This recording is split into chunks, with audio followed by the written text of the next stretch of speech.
I didn't even know the word domestic violence because in my culture, husband owns their wife. A former Simpson College professor is in jail tonight. Gowun Park will spend up to 10 years in prison for charges alleging that she killed her husband. KCCI's Parole was there as Park agreed to a plea deal this afternoon.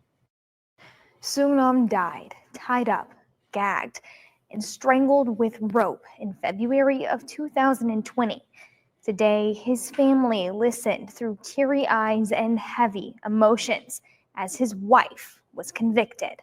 Counts 1, 2, and 3 shall run concurrently with one another.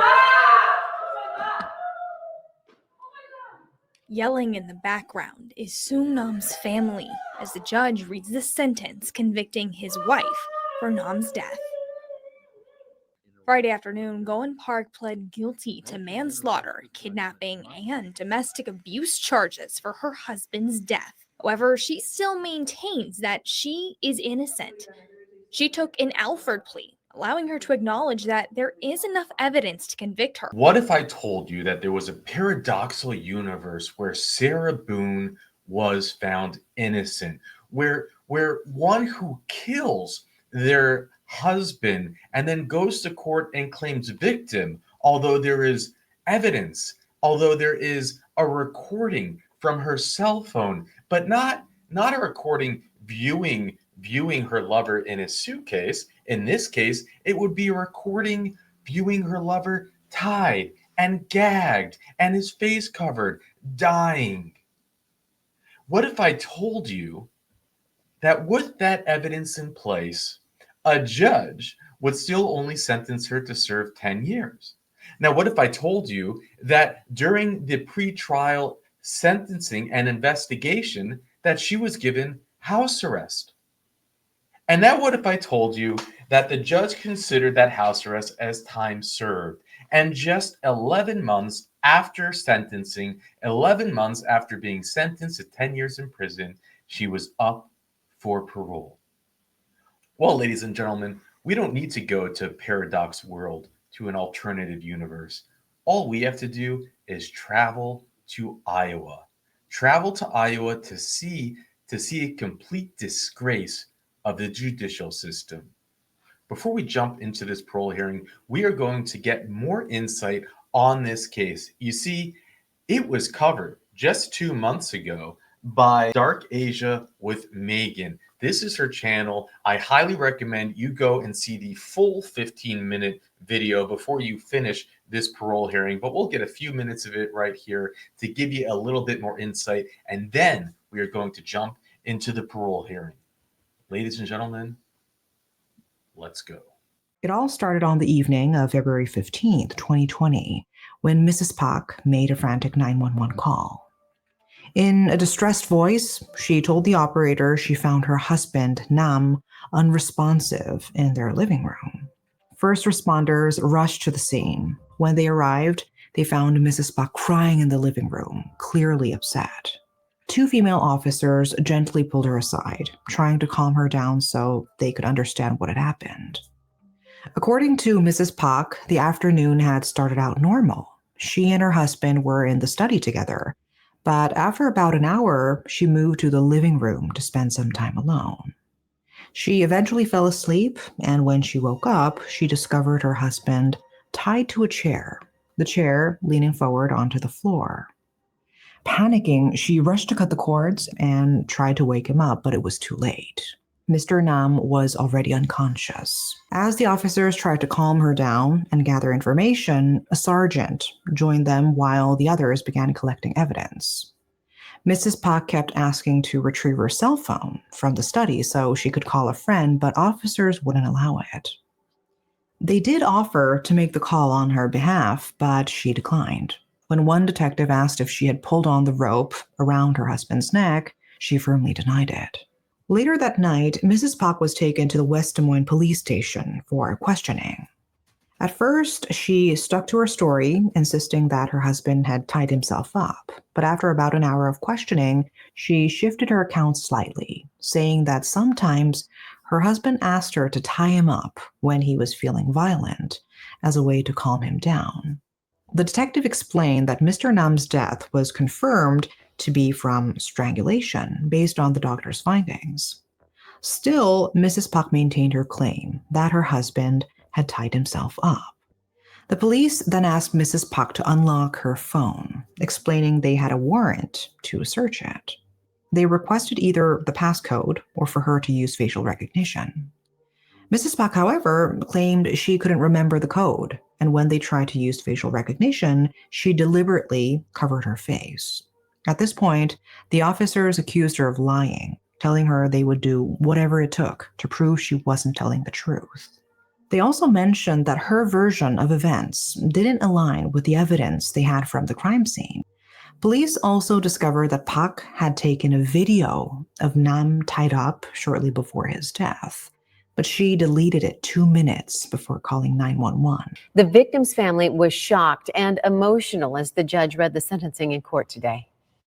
The sentences imposed in counts 1, 2, and 3 shall run concurrently with one another. Those screams you heard, those were the screams of shock and grief when the judge said that the sentences can run concurrent, that she would only have to serve 10 years. Now, if only the family knew that was still just a gimmick, because the judge would say that the time on house arrest would count towards time served, and that she would be up for parole within 11 months of him reading that very statement. Now, to add insult to injury, it's my belief, I can't prove it, but my belief that the family was not even notified about this parole hearing. I mean, I assume that surely if they would fly in from Korea to attend sentencing, that they would take the time to hop on a Zoom call to attend this parole hearing.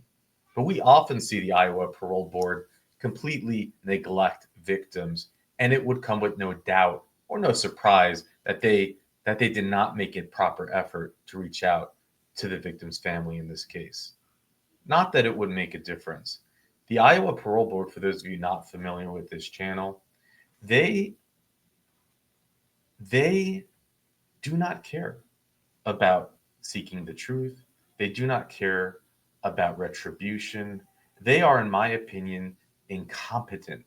And I am pleased to show the world just that incompetence.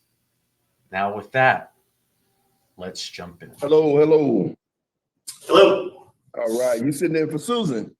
I am, yes. All right. Well, with that being said, you can bring her in. All right. Let's go. It's on there.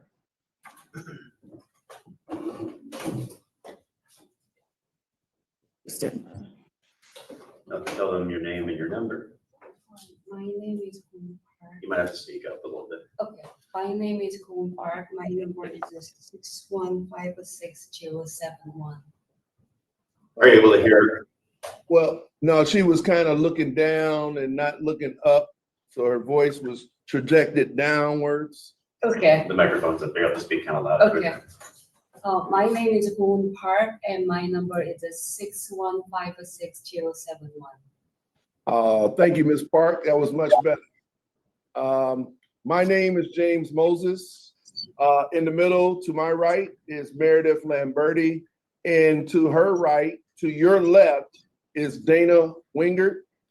We represent the Board of Parole, and we are your panel that is going to conduct your interview for today.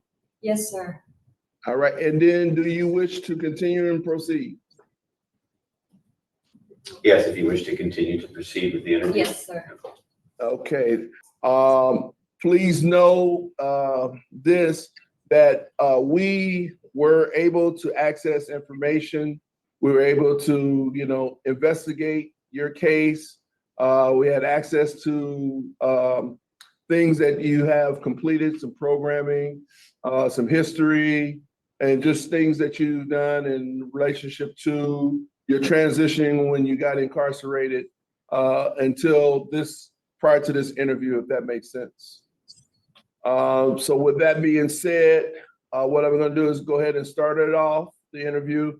And I want you to share with us what happened? What led to you being incarcerated? Can you restate the question, sir? Yes. What happened and what led to you being incarcerated? What was going on? What happened that led you to become incarcerated? Okay.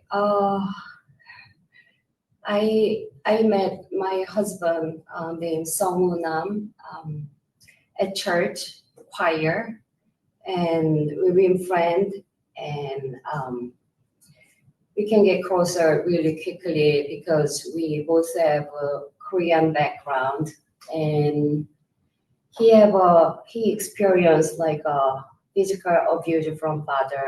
I also have a physical abuse from father, so we understand each other very much, and we became inseparable. But then, so we are on and off like 8 years together. But then, yeah, he was very sweet. He's very sweet, but when he upset, he became totally different person.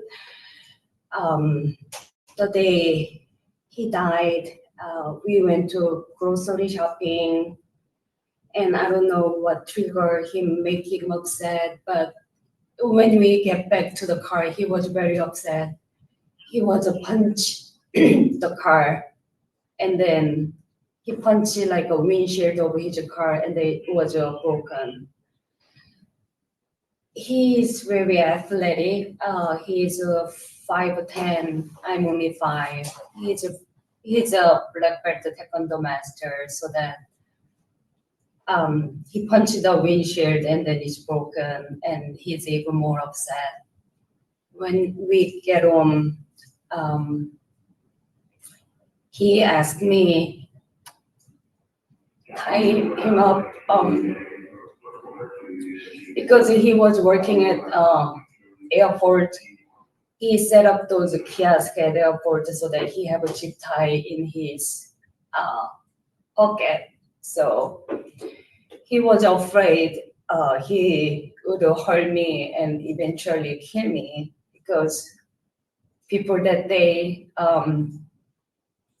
he already choked me several times and I passed out, so that he worried that. And I'm afraid to lose him because my neighbor called the police previously, so that I was afraid so I tied him as he wanted me to. And from 8 years of experience, when I do whatever he want to do when he upset, he usually calm down quickly, and then he might swing husband again. So I thought that that's gonna make him calm down. But we are so ignorant.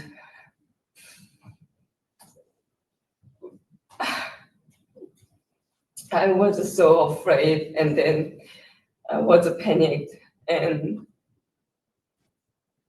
then later I find out,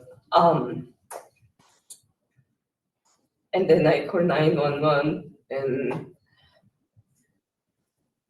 and when I met police, I just explained everything. Yeah, but again, before these things happen, I didn't even know the word domestic violence, because in my culture, husband owns their wife, so that it's okay to beat them. So when he threw up, like there was a glass lamp on my face, or beat me with the other stuff, and even told me, I didn't know I can ask help. He said that he had anger management issue because he had those abusive experience when he was a kid, and I thought that it's just anger management issue. So that if I make him happy, it would be eventually get better at some point. And again, he's very sweet. We are having a lot of fun. We go to the trip. He made me lunchbox every day with the reader writing note. Yeah. I thought that would do.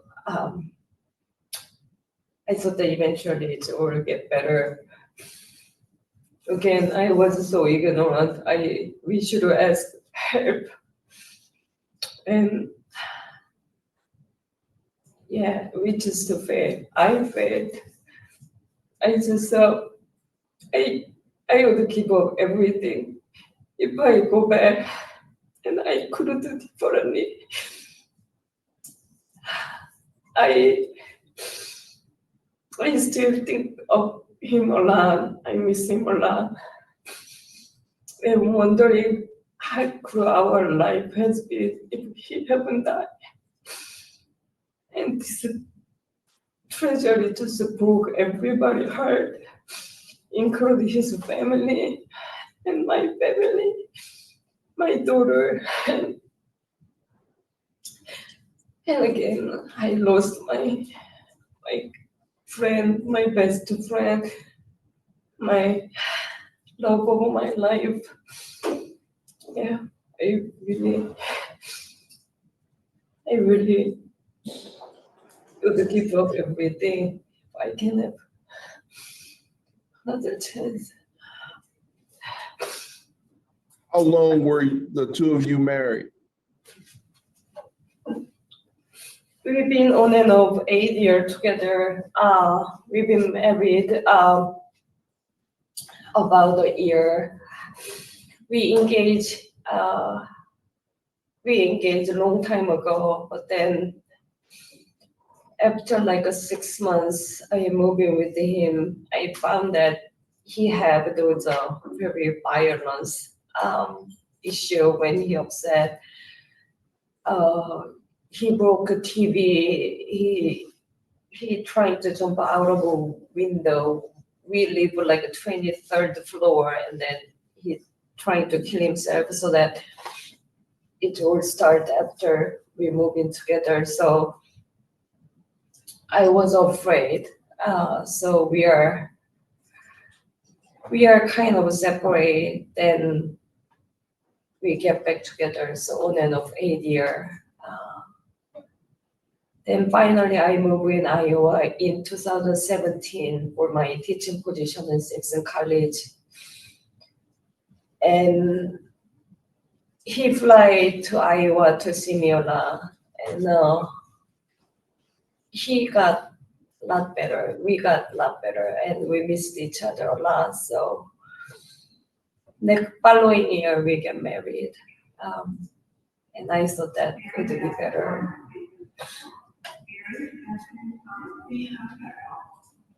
How often was there abuse?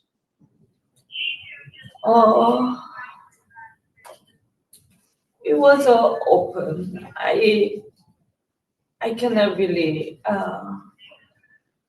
It was open. Like sometimes it's 2-3 times a week, or sometimes like just once a month. But it's not like he punched me like 365 a day.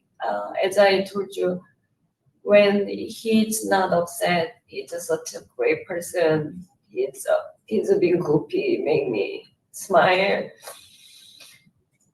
He bring me flower. He write me letter every day. We went to road trip together. We have a lot of good memory. So yeah. Well, we had a really good time, and then he upset, and everything had changed. You mentioned before flying over here in 2017, and then he ended up flying over here to accompany you.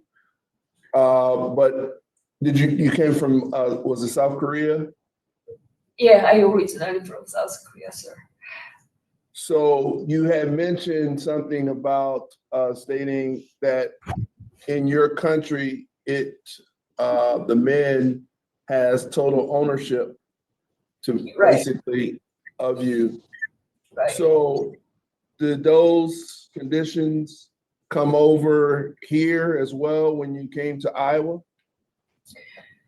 Yeah, like so as of being a South Korean woman, we learn even from school, obey their husband. That's a virtue. We have to follow. That's the rule as being a woman. He's born in Korea, and he moved and to U.S. immigrant to U.S. Around 12 years old. And then his mom and dad is also Korean. So that even if he was here, he's raised very much in Korean culture. That's why his father is beating as while he's doing discipline. And his father also beat his mother. Same thing happened to my family as well. And yeah, I thought that. So that in Korea, even woman called the police. If a husband said that, it's a family issue, she's my wife, they just not doing anything and then just leave them alone. So I didn't know I can get a help. I just thought that, this is a part of life of being a woman and obey my husband. And then eventually he's gonna trust me and then stop beating me. That's how I thought that.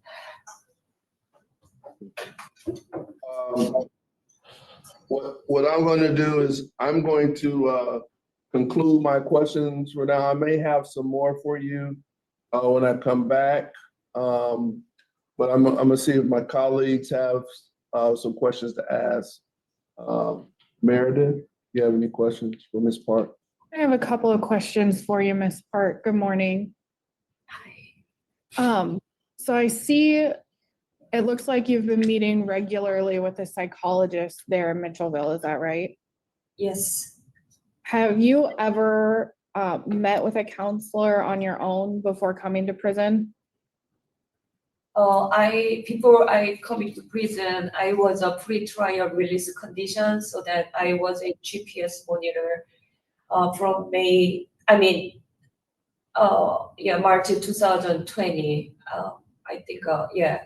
And then it was like a COVID, so that all the trial has been suspended, and then my case go to the appellant court, so that I have to wait another 2 years. So that all those time over 4 years, I was on GPS monitor and technically house arrest at the time, except for my employment. So during the time, I met a couple of domestic violence victim support organization. They connect me to the therapist, psychologist, so that I have a weekly session with them. I also had a psychiatrist doctor, so that he can prescribe me for my PTSD and depression medicine, so that I on the medication like a 4 year. And so I also have Korean domestic violence supporting group, so that I also have my case manager, so that I met her weekly on the online web, so that I've been on the treatment like a 4 year or so on the medicine. During that time that you were on pretrial release, was that the first time that you had ever met with a counselor or talked to somebody about domestic violence? Yes, like because of this happened, I arrested to the county jail, and then the nurse asked me, bunch of questions, whether I have allergy, like a health history, and then she asked me, are you domestic violence victim? So I didn't know those vocabulary, so I asked her like, what is domestic violence? And then she said that, have ever your husband punch you? And I said that yes. And then she said that then you are domestic violence victim.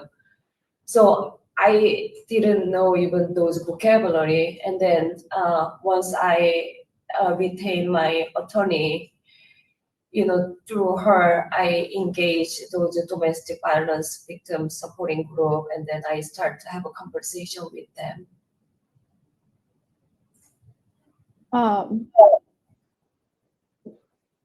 Coming from the background that you talked about with, domestic and family violence, what is, either your family or your culture's attitude toward seeking counseling for that type of situation or that type of violence? In Korean culture, we are very closed. So we are not talking about any family issue outside people. So that if I even try, then means I'm a bad person. I have to keep family secret. So that even if my father bruised me, I just wear long sleeve and pretend I'm okay. That's what I did with my husband. Sometimes he bruised me so that I have to wear long sleeve or even wear scarf because, he'd choke me and then make a hand mark on my neck. But that's what I saw my mom have been doing. And then I thought that that's what I have to do as a part of a being wife.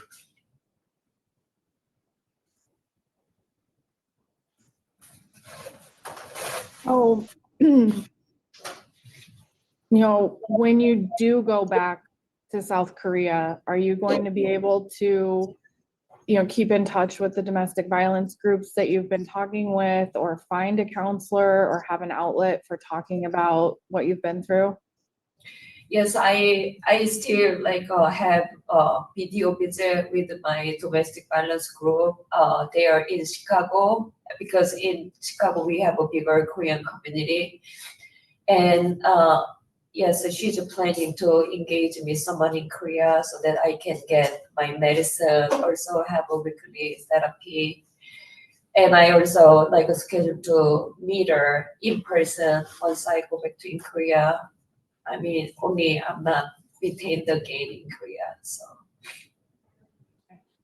that group that you're working with, are those primarily people who are also Korean who have experienced domestic violence? Yeah, she knows those people, so that she's going to be engaged with those groups so that I can keep on talking to them. As far as, any family members, are you able to keep in contact with any of them now while you're in prison, or is that limited? I have a video visit with my mom every Monday. She's very supportive, and she's talked to my father a lot. So now he knows I have a serious trauma because of my abuse from him. So that they know what is PTSD, why I have those trauma, why I have a lot of fear, even panic attack. So yeah, my family is getting ready to have me back as the best they can right now.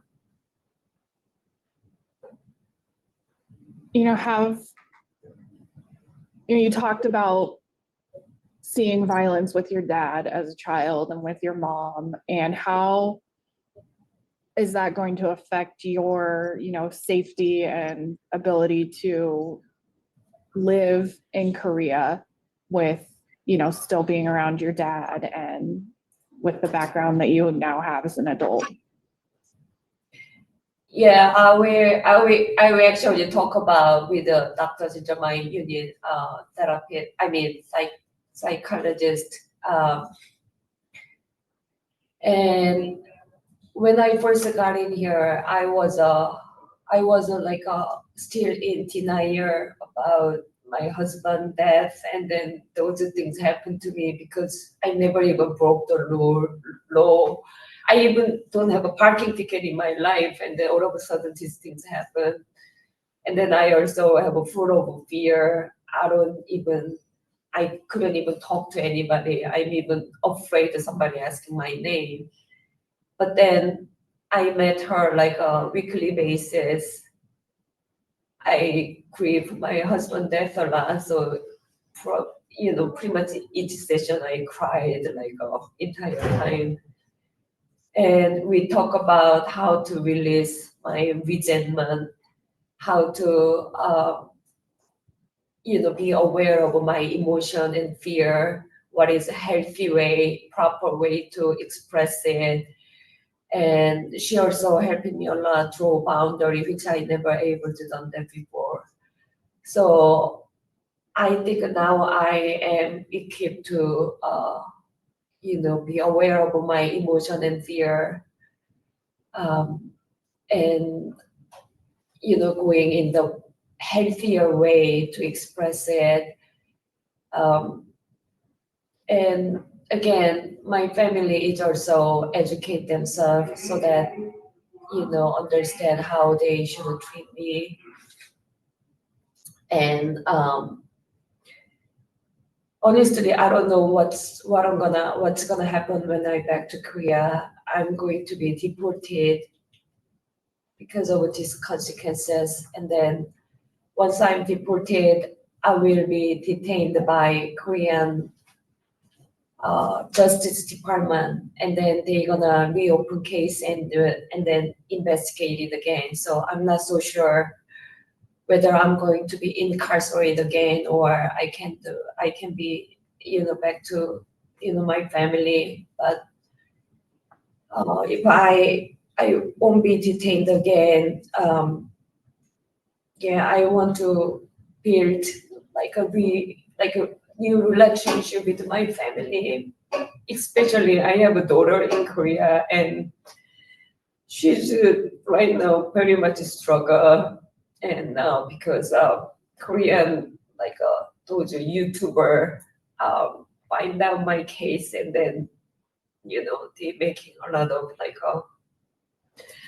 YouTube, and then my daughter, she's 22, so I really want to help her so that she can emotionally and mentally stable as much as I can. Also, my mom and dad, they are 72 and 79. Every single time I see them on the video meeting, I feel like they are getting smaller. So yeah, hope that I can have some time rebuild my relationship, my mom and dad, before too late. Thank you. I appreciate that.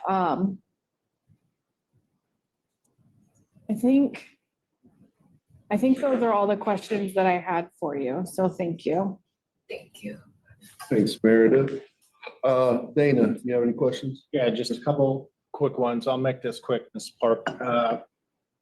One of my questions is going to be what is your understanding of the release plan? But yeah, you just explained that, and what you said is also what I found as well. That there is some uncertainty hanging out there when you get back to Korea. So my questions are, you kind of explained, why you didn't report the domestic violence and you weren't even really familiar with it, here in the U.S. But you did mention that at one point, one of your neighbors called the police during one of these incidents. What was the outcome of that? My upstairs neighbor, I think he's upset. He's torturing me. So I think an upstairs neighbor heard that, and then they called the police. And then when police knocked the door, my husband hiding in the bedroom closet, and then he said that just pretend that nothing happened. if they gonna arrest me, you're gonna lose your immigration status because my immigration status is binding to this marriage. So if he's arrested, then I'm gonna lose like my green card, the permanent residency status. So that he knew that. So he said that, you know, if I arrest, like go to the jail or whatever, then I'm gonna be, you know, you're not gonna be here. So I just did whatever he asked me to. And I didn't quite understand all those things happen, but yeah, I didn't have any chance to ask anybody else again because I didn't know where I can find the help. And as a Korean woman, I'm not supposedly say anything happened within family to anybody else outside. So yeah, that was a outcome of it, you know, police visit. He was in the bedroom, I opened the door and then I just tell him like, sorry, I made the noise, and then that was it. Okay, I appreciate that. So when you were out on pretrial, and then the trial got continued, you were on GPS monitoring, but you were living on your own. You had the freedom to run errands, go to the grocery store, do all those things. Actually, I think even one of the conditions was you could go for a walk, you know, several times a week.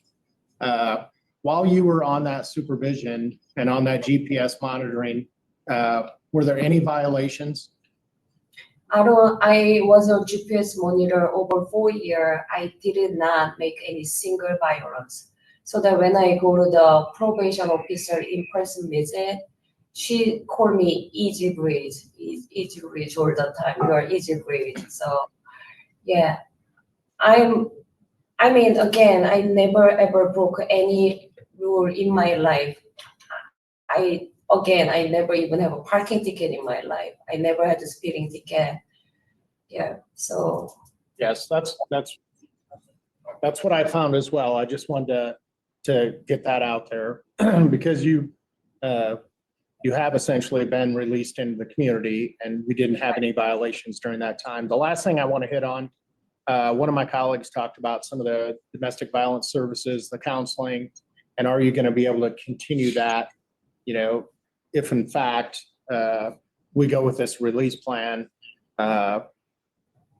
My question is on the mental health side of things and the medication side of things, are those also things that you're going to be able to continue if in fact you end up back in South Korea? Yes, sir. I mean, that's one thing I also concerned because I'm on the different medication route. It's helping me to, you know, not having panic attack bring me like a negative mood so that I willing to continue to take those medicine and then have those therapy or meeting psychologists like regular basis. That's why I am looking for the help with the domestic violence group, those Korean people, whether they have any other people known in Korea, so that those things is ready, so that they're gonna provide me the contact information of the therapist, psychologist. I can have a weekly session. I also find out university hospital in Korea. I can get those psychic med, and then in Korea we have a health plan covered by government, so that I don't have any problem to getting those medication. Okay. Thank you. I don't have any further questions. Thank you, Dana. All my questions were answered. So Ms. Park, this is that time where I was talking about before we go into deliberations, where if there is any additional information that you want to share with the board, this would be that time. Again,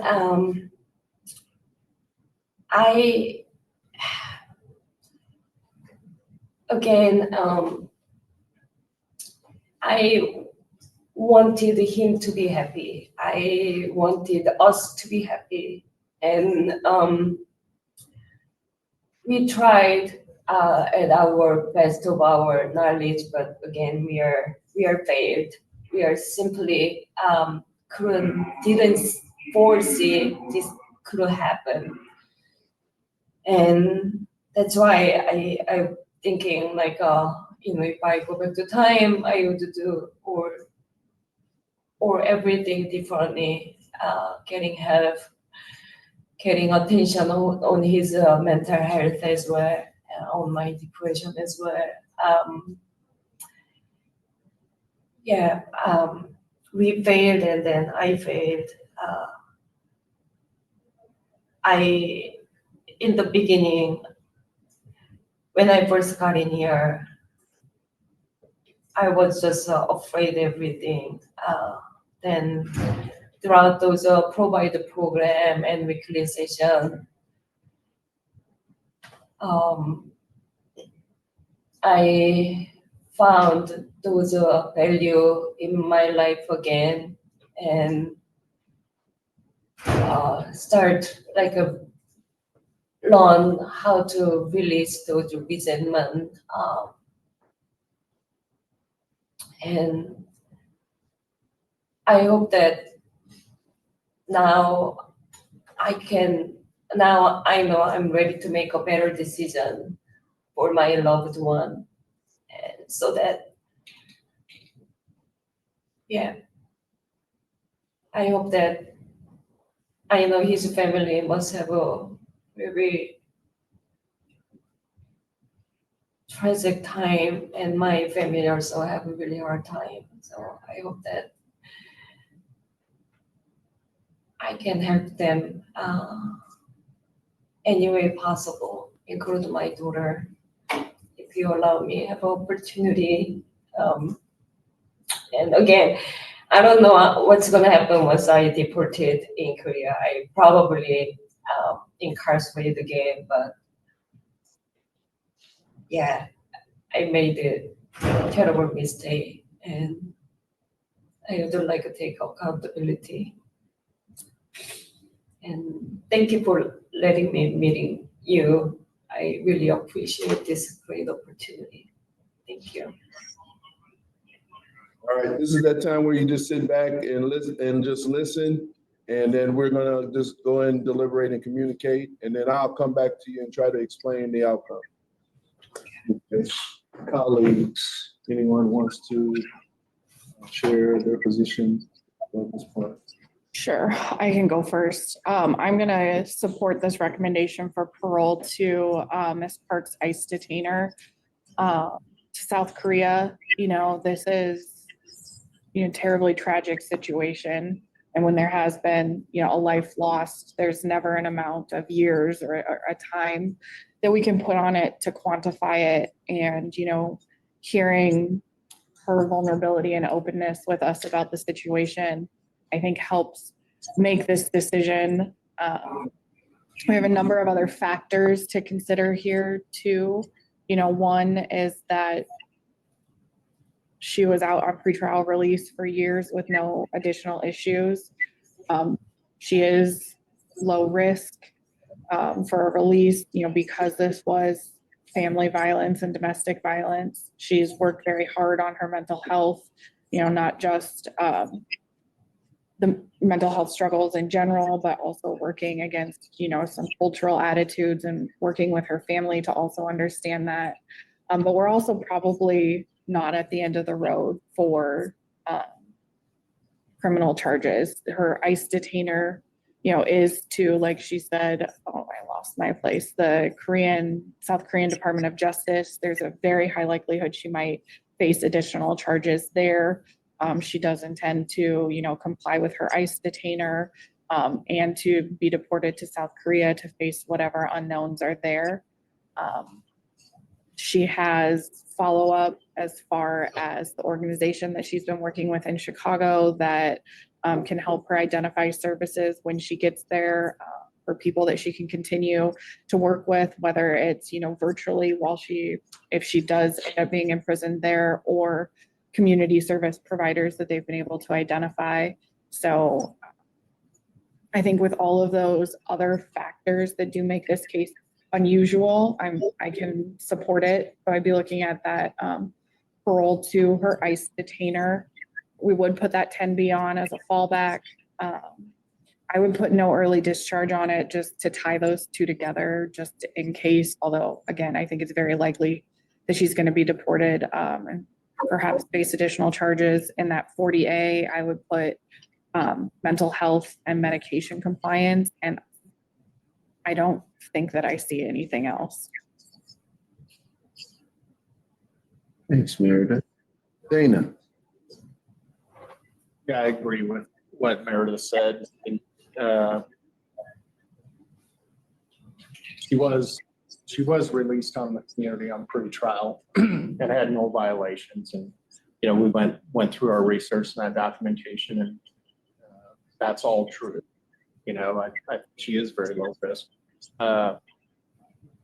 You know, my thing is, you know, what has she done? Well, she's completed the programming that she needs to complete.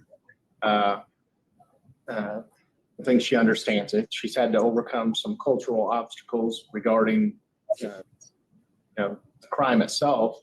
You know, even understand that.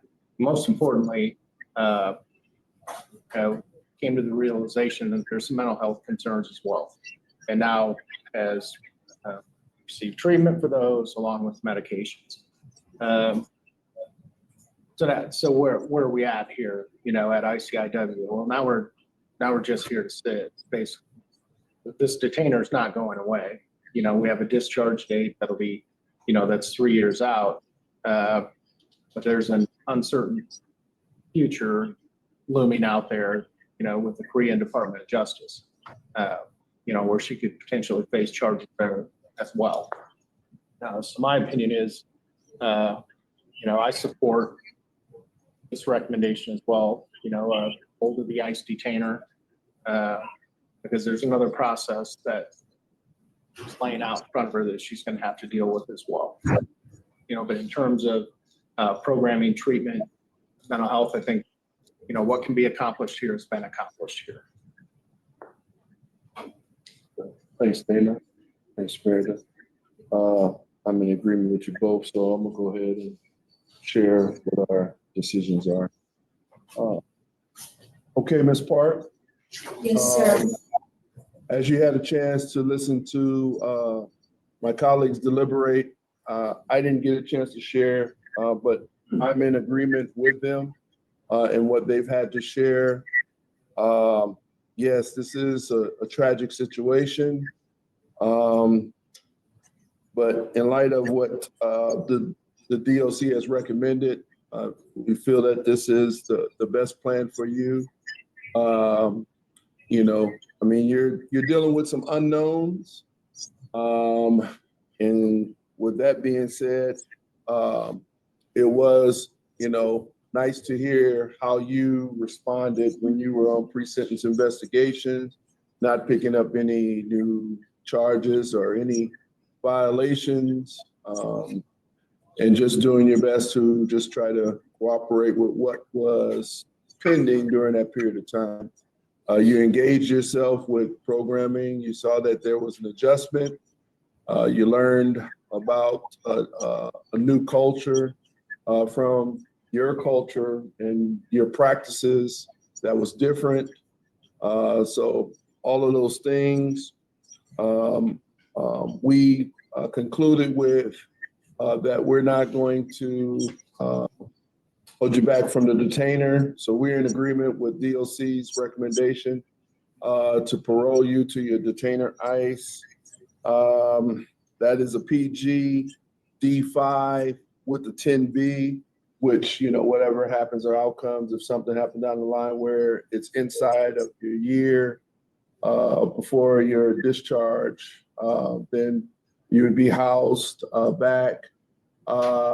The other code was the 20B, and that's no early discharge. So you will go the full time period as you do have a discharge date of October 6th of 28. If that was to be determined, for you to have some different result from, going to South Korea as part of the detainer. The 40A, want you to continue with the mental health, working with the therapist. Seemed like you were on that trajectory and learning different things that was helpful for you. You talked about post-traumatic stress disorder and just anxiety and just different things that you embrace here that wasn't a part of your culture that you grew up in. So learning different practices. So we want you to continue with that mental health, the medication compliance was the other one. And then that was it. So with that being said, that concludes this interview. Do you have any questions? No, not this time, sir. Okay. Well, wish you well and in your transition. Thank you so much. I appreciate it. Thank you.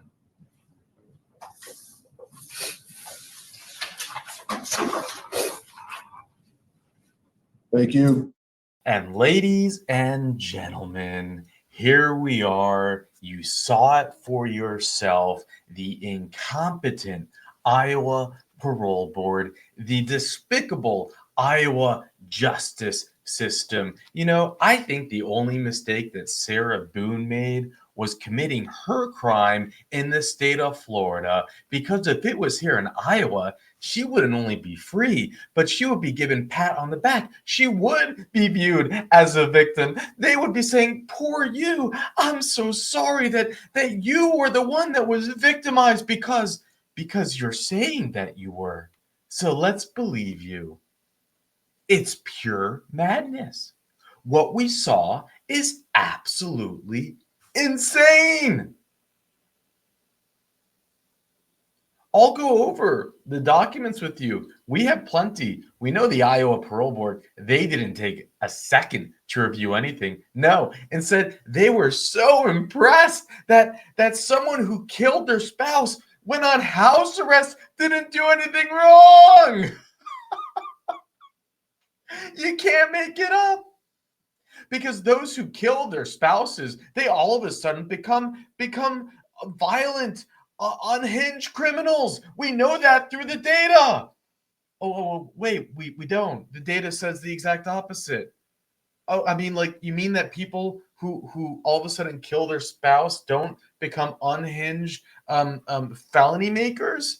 You mean when they're a professor and without a felony, and then they all of a sudden they decide to tie up and strangle and film themselves doing that to their victim? It's insanity. You listen to this parole hearing and you would not think that you were listening to a parole hearing. You would think that you were listening to a counseling session, that you were listening to a victim anonymous meeting, that she was the victim of DV. Poor is her. I'm so sorry that you had to experience that. Let her drag her victims through the mud, her victim's family, her victim. She's the one that killed him. She's the one that bullied him. She's the one that tormented him. She's the one that tried to get away with it. She's the one that then got a deal. And then you release her 11 months into a 10-year sentence.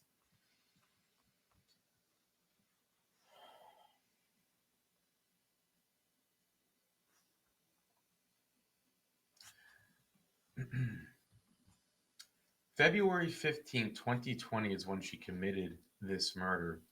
March 2020 is when she was released from jail on bond.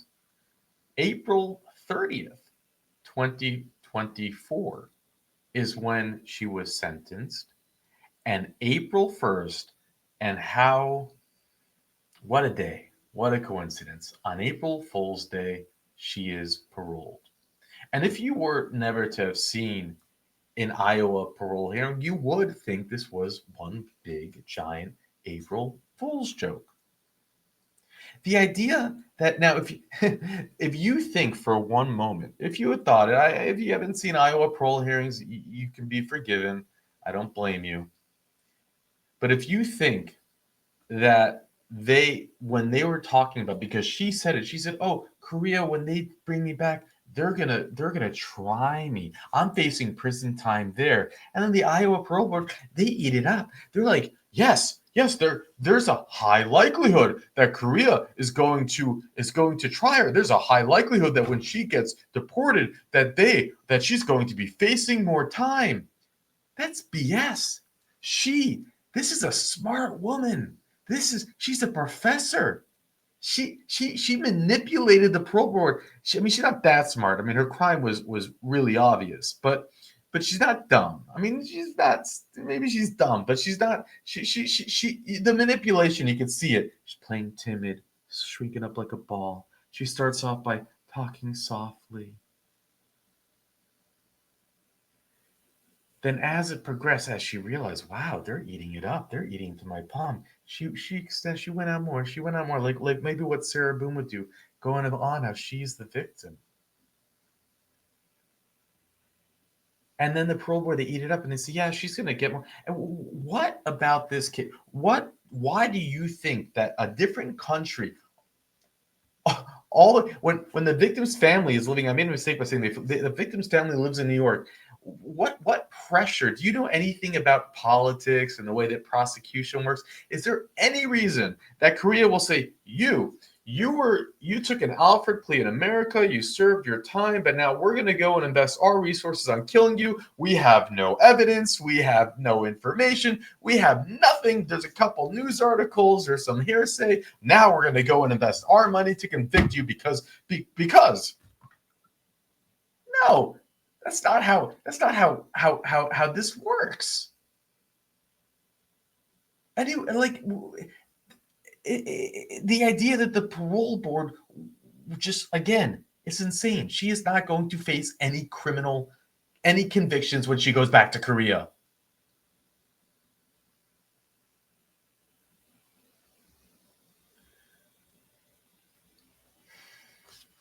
They were more concerned. I mean, the questions don't even make sense. Well, when you get deported, are you going to have the mental health that you need? How are you going to handle the situation with your father? She's like, well, I'm going to have a therapist when I go there. I mean, it's unhinged in itself, those questions. What do you mean? What? They have no understanding of the justice system. They have no understanding of. They were using it in her benefit that she was on house arrest. You know, we watch other parole hearings in other states. You know what we've seen them do in other states when even 30 years later, the Louisiana Parole Board will say, "We've seen your documents that you were on house arrest for 3 years before you started serving your life sentence. You're 30 years into that sentence, but you got 3 extra years. You know you're lucky for that." And they hold it against them. But in Iowa, it's this paradox world, this alternate universe where they say, that's great, you didn't catch new felonies. Not you don't even know your own DOC number. It's been 11 months. You took a life. No, you took a life in Iowa. We're going to make sure that you serve the maximum of your sentence. But every way, from beginning to end, you know, the idea that the DA would not prosecute this crime to the fullest, when we'll go through the evidence, but they literally have a video of her filming him in his his dying words, pleading like, Sarah, I can't breathe. It's the same thing.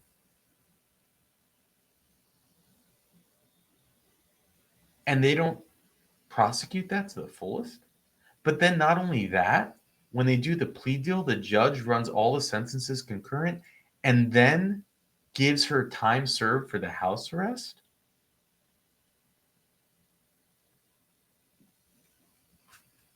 You can't make it up.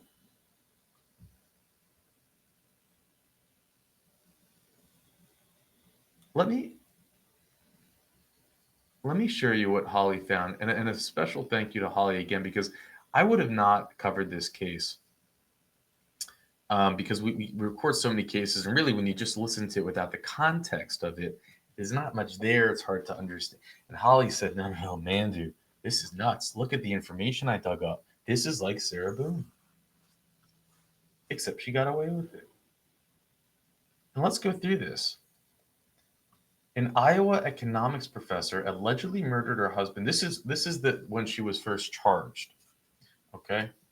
We'll go through the timeline from when she's charged to when she takes her plea deal to the appeal. Okay. Allegedly murdered her husband, who authorities say she gagged and bound to a chair before going on to postpone midterms in light of personal issue. Remember, she had the wherewithal to email her class, guys, we're going to postpone midterms. Arrested Wednesday and charged with first-degree murder and first-degree kidnapping. That's what she's charged with, appropriately so. She had called 911 Saturday evening to report that her husband was unconscious. Police said that when they arrived at the scene, she was performing CPR. Sound familiar? He was taken to a nearby hospital where he was pronounced dead. The West Des Moines Police Department, and by the way, this parole officer with the tie on the left, he was the police chief. I'm not sure which department, maybe West Des Moines, but he was the police chief. But he's that incompetent. And if you're wondering if this is the only case where they're incompetent, no. The parole hearing before this one was a teacher who essayed her a special ed teacher who essayed her 14-year-old student for 6 months, 3 to 5 times a week. They have all the pictures, they have all the evidence. There's no question about it. She was documenting in a diary with stars and happy faces each time they did it. They paroled her after 2 years, right before this case. You want to see that one? There's a link to it in the description as well, if you don't believe it. Park allegedly bound her husband's hands and feet with zip ties and tied him to a chair in her home with rope Saturday morning. She allegedly gagged him by cramming an item of clothing in his mouth, then covering it with duct tape. She also allegedly duct taped a towel over his head to cover his eyes. Nam was in distress while asking to be untied in the late afternoon. But Park ignored his request. A criminal complaint obtained by the outlets. Here's our poor victim. While not exactly clear yet how Nam died, the criminal complaint indicates that he had ligature marks on the front of his neck and throat. The prof, allegedly tried to conceal the binding items before the police arrived at the scene. A possible motive for the heinous attack Park is accused of carrying out has not been revealed. Park is an assistant economics professor at Simpson College in Indianola, Iowa. The school suspended her on Wednesday, but by the way, they took her back after the pre-trial. She was working there again, by the way.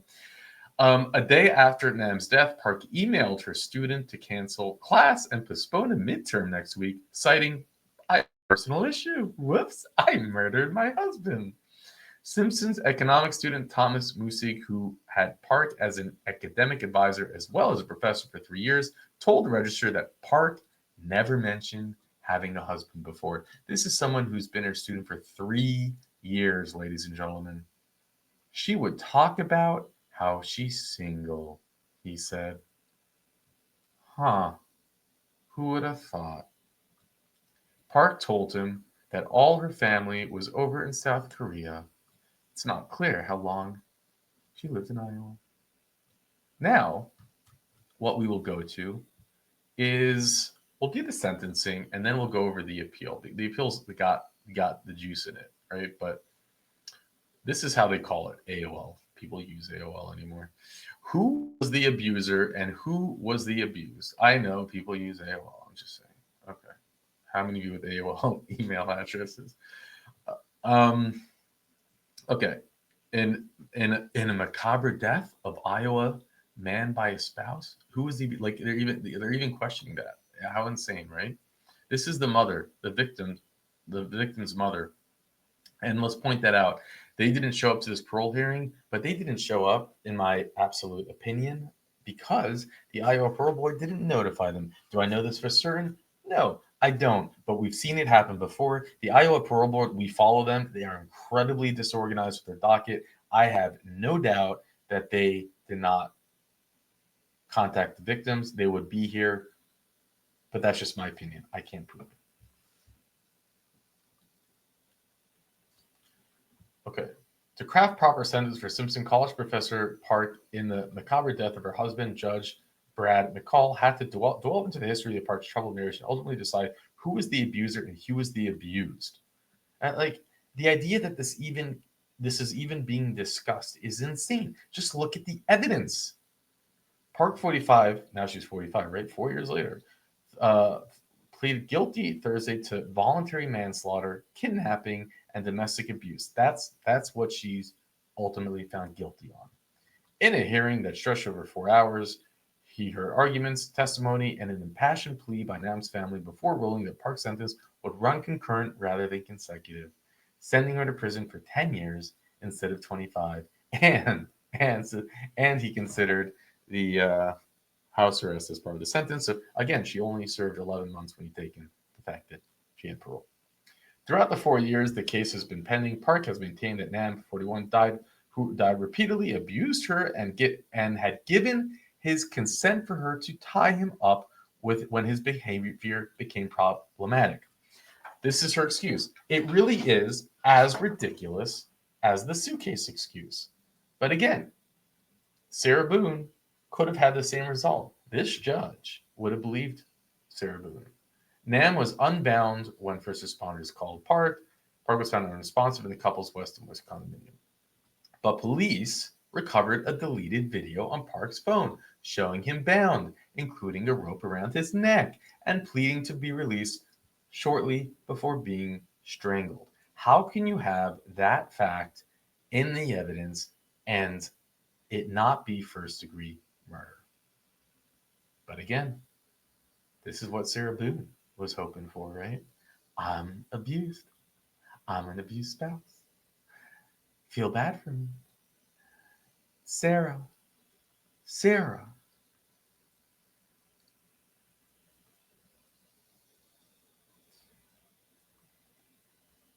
At Thursday's hearing, Park attorneys again described her as a survivor of abuse and presented testimony for DV advocate who said that based on material she reviewed, Nam scored a 17 out of 20. They bring their own witnesses that put him as the mega abuser. And it's just stupid, okay?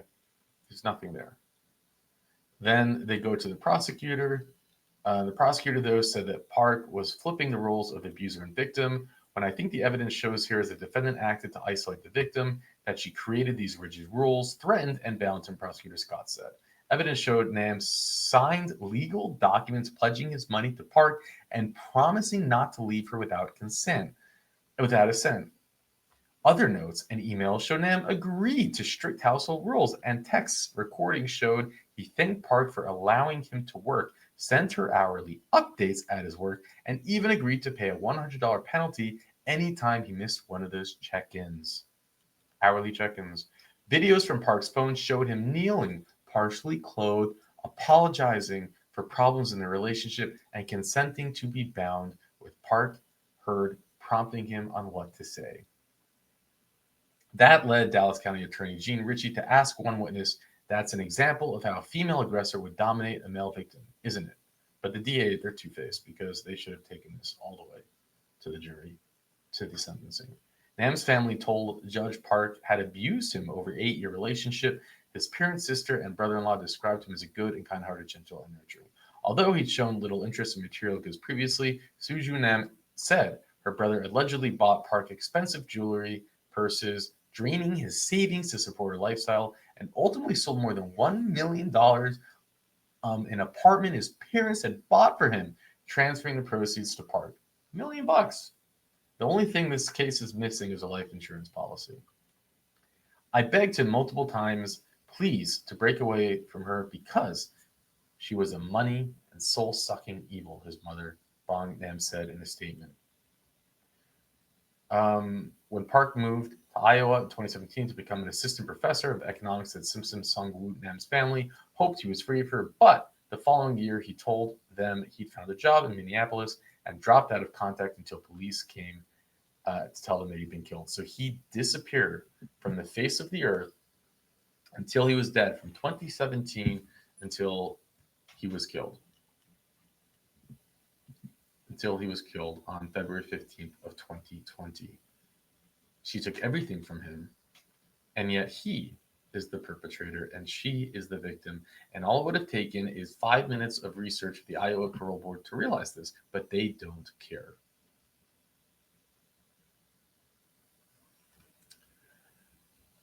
So now let's go through the appeal, where the police, it seems to me that the police did a pretty bad job as well. So you can see it here. It's crazy. She even appealed her sentence April 11, 2023. The ink's hardly dry and she's already out. So the police, for example, they let her go home the night of the incident. They let her sleep in her own bed. They actually took them a few days. Lady Holly has it documented here. So let me share with you. So February 15th to 16th, she's interviewed by the detectives. February 16th, she comes back for another interview. They still don't arrest her. February 18th, the same detectives went to her home. February 19th, the detective finally arrested her. So they waited 4 days to arrest her, even though they had like, I believe, every reason to arrest him. I mean, to arrest her, right? Detain her. But what do I know? What do I know? He only died, and she was the only one there. And she. Let's just go through this. Let's go through it. So this appeal, by the way, she was trying to not allow her confession or her statements. It was overruled on appeal, so they were allowed to use her statements. But this just even goes to show further how the DA are weak and spineless, because they don't even have the excuse. They were able to use all the body cam footage, which by the way, I'm going to FOIA. I FOIA'd in. I'm going to probably do something with this, because this has got me worked up.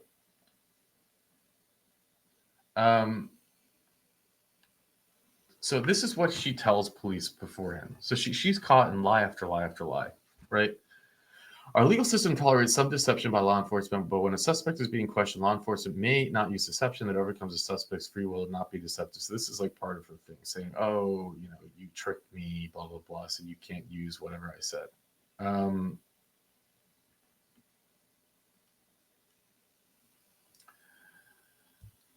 The wife continued to claim that her husband had tied himself up. Remember, that's his story. He tied himself up. The wife was released, but was arrested several days later and charged with murdering her husband. On review, we find that the officer's deception did not exceed what our legal system tolerates. The lie about whether the man had been pronounced dead didn't affect. So, right, they lied and said that he wasn't dead yet to see what they can get out of her. All right, let's go through the facts. So, defendant has a bachelor's degree and a master's degree and a PhD from the university in the United States. She's U.S. educated, but here she's pretending she could barely understand what the parole board was saying. She was teaching economics at Simpson's College at the time of her husband, Sung-Woo Nam's death. Park has lived in the United States for at least 20 years, although Korean is her native language. She is fluent in English. And what was the parole board saying? Oh, it is good. Moses is like, it is good that you learn about cultural differences. You have learned so much here while you were learning about the difference of cultures. Like, you clown. You're a clown. You are pathetic. To think you're in a place of power is insane. At 6:46 on Saturday, February 15, 2020, Park called 911 to report that her husband Nam was not breathing. When paramedics and West Des Moines police arrived at the Park Nam's apartment, they found Nam face down in the study room of the apartment. Face down. So she's not even trying to do CPR at that point. Unconscious with no vital signs. Nam had butcher marks on the front of his neck and throat, as well as zip tie marks on his wrists and ankles. While the paramedics attended Nam, two women police officers, Molly Sweden and Jordan, took Park aside, made efforts to calm her down, and asked her what had happened. Park was swooning and crying hysterically. Park said she had been with her husband in the study an hour before and had then moved to the living room where she fell asleep while watching television. Park said that upon waking, she found Nam had tied himself to a chair that was leaning. This is what she tells police. Okay. She cut him loose. Park indicated that her husband had been wanting to unalive himself in the past and had attempted to about 2 years before and had talked about unaliving himself that day. The paramedics made efforts to revive Nam before transporting him to the hospital. Park was allowed to see Nam briefly as he was being wheeled out of the apartment. Officer told Park Nam was still not breathing. Park asked repeatedly if she could go to the hospital to be with her husband. Officers told her she would be able to go once they got information they needed to understand what happened. They told her she could then arrange a ride to the hospital since she was not in an emotional condition to drive. Officer Sweeting continued her efforts to calm Park. Nam was later pronounced dead at the hospital. February 15th, interviewed the defendant at the apartment. Meanwhile, at the apartment, about 20 minutes, Sergeant Matthew McCarthy joined the discussion, which was now occurring in the living room. I mean, this is a crime scene, and they're literally still hanging out in there. I don't know how she's not detained in this crime scene, taken out, and brought to an interrogation room or something right there on the spot. Sergeant McCarty asked Park if she remembered where the ties had been, and specifically whether he had been tied around the neck. Park said she couldn't remember. Park sought repeatedly to retrieve her cell phone. Now she's trying to get her phone, right? From the study to call an unnamed friend. I need to call someone. After discussing the matter amongst themselves, the officers explained that they could not give her access to her phone or anything else in the study. Park declined. Sergeant McCarthy offered to place the call. The sergeant said, "Let me place it." She declined. Other proposed alternatives that would allow her to contact the friend. Once paramedics had transported Ned to the hospital, Park was generally allowed to move freely around the apartment except for the study. Again, that just seems insane to me. Where officers remained gathering evidence. Officer Sweden briefly escorted Park into her bedroom and made her stay there so that officers could take photographs in the living room. I mean, it just seems to be common sense in a murder scene investigation that anything could be evidence, and keeping her there is insane. But what do I know? I'm just a man, dude. About 40 minutes after paramedics and the police had first appeared, a detective, Chris Morgan, arrived. He started reading notes to update himself on the situation. Park asked Detective Morgan if she could get her cell phone so she could go to the hospital. Detective Morgan responded, "Okay, we've got to figure out what is going on because this is very weird." Wow, great job, detective. "So I'm sorry, but you're going to have to bear with us a little bit." Detective Morgan asked Park to restate what had happened. Park reiterated her claim that she had fallen asleep in the living room and then awakened to find Nam tied up in the study and unresponsive. She again said she couldn't remember what part of Nam had been tied to the chair or if anything was on Nam's neck when she found him. She denied pulling the rope off of Nam's neck. Again, Park sought access to her cell phone. About 20 minutes after he had arrived, Detective Morgan explained, "Okay, so here's the deal. We don't know what happened here in the apartment, okay? If we need to figure out that out, all right? So if it's just you and him in here or something else happened, we need to know what happened here. For us to do that properly, we probably need to take you down to the station so that we can come and take pictures and collect evidence and whatnot in here and make sure we're not missing anything." And the idea that it took the detective to do that and not the sergeant, and it's just weird. This is 2020, ladies and gentlemen. This is Iowa. Park asked why she couldn't go to the hospital. Detective Morgan said she couldn't because she had been the only person in the apartment with Nam, and as far as the police knew, and was the only person who had information. Detective Morgan said that even if she were at the hospital, she would not be able to see Nam because they would be working on him. The officer asked Park to accompany them to West Des Moines Police Station and explained that they would be sitting down and talking to her there. Park agreed to this, but she asked to change her clothes first because she was in night clothes. Detective Morgan told her she could get a coat and shoes, but she couldn't change clothes because everything here is potential evidence. Thank you, Detective. God. He added that a change of clothes could be brought to the station. Detective Morgan explained, we don't know what's important and what's not.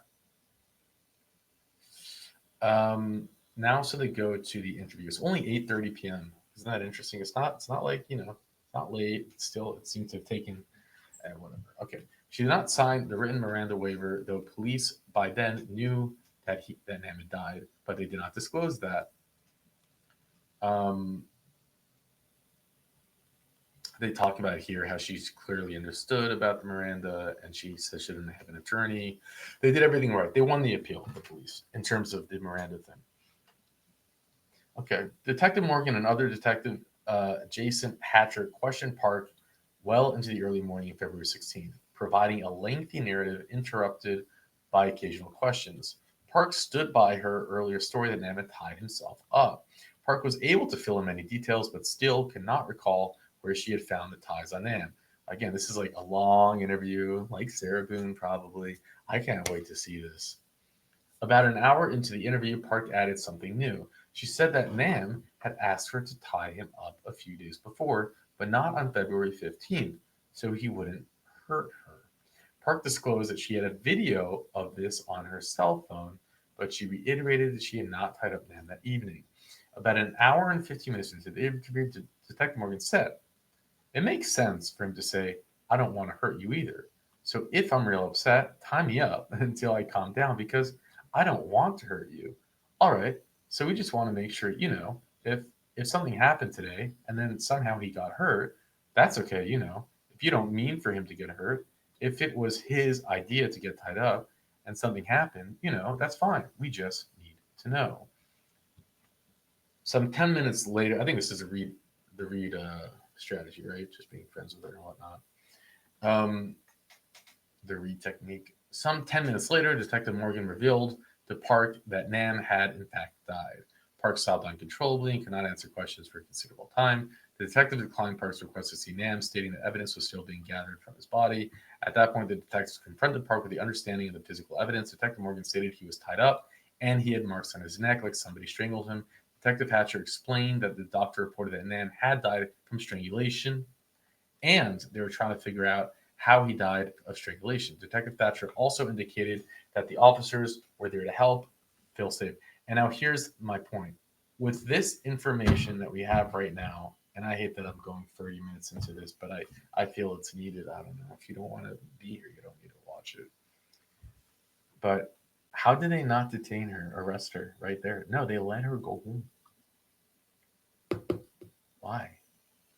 Detective Morgan said that if Park had been strangled by Nam to the degree she passed out, as she had earlier claimed, nobody deserved it, and it's not your fault. As the night wore on, Park continued to insist that Nam had tied himself up. The officers told Park repeatedly that this could have been a case of her protecting herself from physical abuse. At one point, Detective Hatcher bluffed Park, telling her that Nam had discussed what had happened to him on the way to the hospital.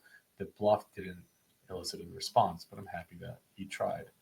To changing course somewhat, the detective expressed his belief in Park's claim that Nam had previously allowed her to tie him down so he wouldn't beat her. If he's beating you, I don't see him stopping to say, tie me down so that I don't beat you anymore.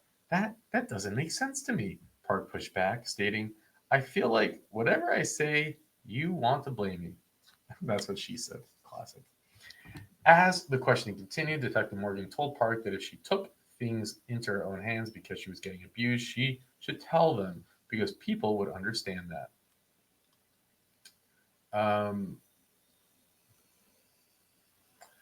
So now watch this part. And the idea again that they still let her go home. Park continued to stand by her account. She also told detectives that she could not remember the passcode to her phone. So if you can imagine, they went this long with still not being able to get her phone.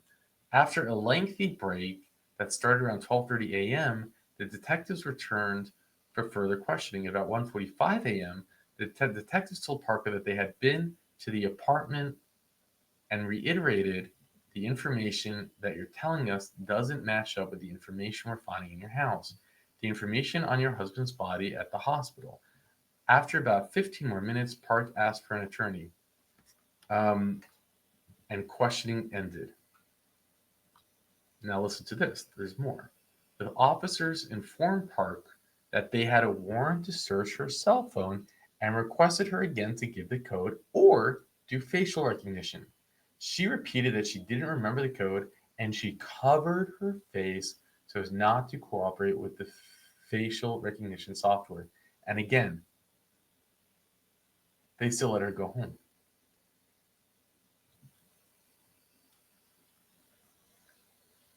We know you're lying to us. We will do our job to prove you are lying to us. You're lying about everything. Now it's our job to put everything together as well. This is not going to be the last time we see you. And I guess, you know, they have to, they reach out to the DA. The DA says, no, you don't have enough evidence. We need to wait till we have evidence. So they say, okay, we'll let you go. And, you know, they'll put someone to watch her, I guess. But how do you not have enough evidence? She's dead. She's alive. How is that not enough?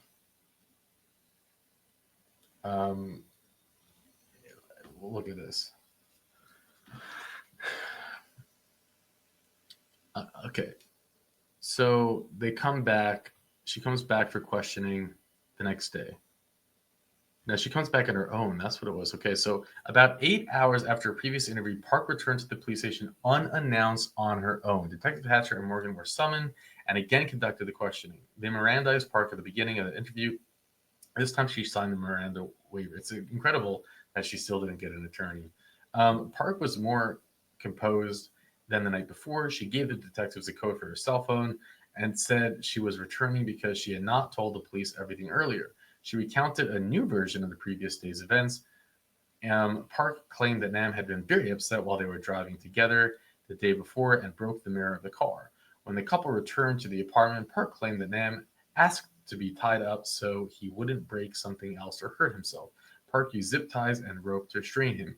She said she tied the rope around his neck after putting a towel on him. Again, the idea that she would even be allowed to go home in a crime scene is insane to me. None of this makes sense. You're telling me they had a fully secured crime scene? They knew that there was nothing else in the apartment, that they could just let her come back and mess with potential evidence? It's crazy. This is crazy, right? According to Park, Nam also asked to have mouth duct taped so he wouldn't scream. Park did that as well. Park added that she put a sock in Nam's mouth so he wouldn't bite himself. Park claimed to have covered Nam's eyes with a towel. She put something in his mouth so he wouldn't bite himself. A towel and duct tape because he had been banging his head on the table and she didn't want him to hurt himself. She's so sweet and thoughtful. As before, Park informed the detectives that she had moved from the study to the living room. Allegedly, she later returned to check on Nam. The chair had been tipped forward on the ground. Nam was leaning forward on the ground and he was not breathing. Park again said there was a video on her phone from the time earlier in the week when she had tied him up. As to his behest, Park claimed it had been Nam's idea for her to restrain him during the outburst so she could control him. She advised Nam that she didn't want to do it because it sounded like a crime. As the detective's request, Park physically demonstrated on Detective Hatcher how she had tied him up and bound him with zip ties, rope, duct tape, and socks. The officer asked for additional specifics relating to Nam's physical abuse of Park, and Park provided. Detective Morgan said, "You're a battered woman." But this time, the officers did not mention that they were there to help Park. After about 1 hour and 40 minutes, Detective Morgan advised Park that they were going to step out for a while and talk to their supervisor. Park asked if she was going to be arrested that evening. Detectives responded that they were going to discuss it. So they returned, told her that they're doing an autopsy scheduled for 2 days from then. Wow, can you imagine a murdered victim and it takes this long to get an autopsy done? And then here they have the notation. As it turned out, there was also a video of Park's phone from 5:06 p.m. on February 15th. In that video, Nam appears to be in considerable distress and demanding to be untied. Park tried to delete the video at 6:44 p.m., 2 minutes before she called 911. So again, ladies and gentlemen, they literally have video evidence. They have her in lies. They're able to use all of this lies. They won the appeal. And yet, this DA this weak, pathetic DA agrees to do a plea deal. And you know what? I guess in Florida, they gave Sarah Boone a plea deal as well. You know, they did that because they wanted to keep the family, for her from dragging the family through the mud in a trial. Maybe this family was told, don't worry, he's going to get 20 years. And the family agreed to do that, wanted him gone for 20 years. They had no idea that she would be out, within 11 months of them signing that deal.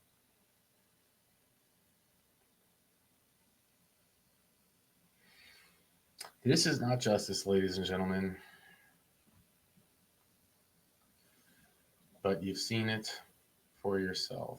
Seung-nam died, tied up, gagged, and strangled with rope in February of 2020. Today, his family listened through teary eyes and heavy emotions as his wife was convicted. Counts 1, 2, and 3 shall run concurrently with one another. Yelling in the background is Seung-nam's family as the judge reads the sentence convicting his wife for Nam's death. I didn't even know the word domestic violence because in my culture, husband owns their wife